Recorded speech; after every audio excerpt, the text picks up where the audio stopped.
Hello and welcome to Riptide Lab. Today we're talking about Risefall, a card that would see more cube play if it was worse. I think this card falls victim to the way that people do color classification in their cubes.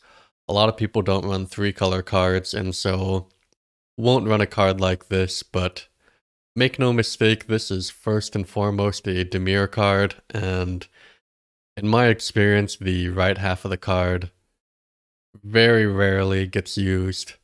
And I think if this card were printed as just a straight blue-black card, that it would see a lot more play.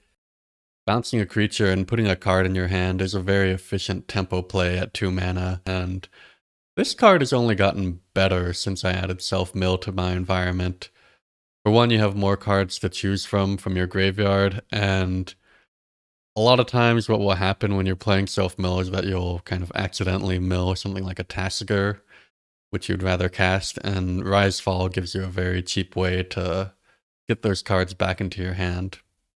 This card tends to be pretty skill testing, and knowing when to use the right half of the card is also quite rewarding. I would definitely run it in a deck that can only produce blue and black mana, but a lot of decks in my environment will have the ability to randomly splash on one land or so, and we're going to take a look at one of those decks that a drafter named Onderze Bolt put together a couple weeks ago in a rectangle draft.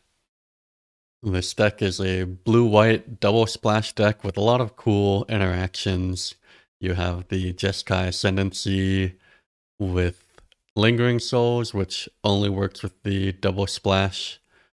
And for Risefall, you get on the left side a lot of really efficient, cheap creatures that you can rebuy that get better as the game goes on. And for the right side, we have Gataxian Probe and Vendilion Click for getting a clear look at the hand to see if Fall is even the right card to cast. And you even get some cute interactions in there, like the Riptide Lab can rebuy you a Snapcaster or a Click or a Venser. And the Lingering Souls is pretty great for triggering a Windburst Kites. So we're going to step into the games and see the times when Risefall was relevant. In this first game, we use Rise to kill off a token, and you might not be able to see it well, but we rebought a Mold Drifter from the graveyard. And then in the second game, our opponent had seen the Rise, and so we were actually able to do something like bluff and attack with the Blade Splicer here. And because he didn't want us to rebuy it, he let the attack go through.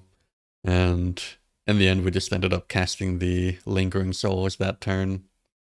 And later in the game, we were able to take a peek at his hand and see that it was 2/3 non-land cards. And from here, we could kind of make the call about whether we want to take the risk with the fall or not. And in the end, the game ended with us killing him before we even had to use the card. So that's Risefall. Put it in your cube as a blue-black card, and if you ever cast the right side of it, send me a picture as proof.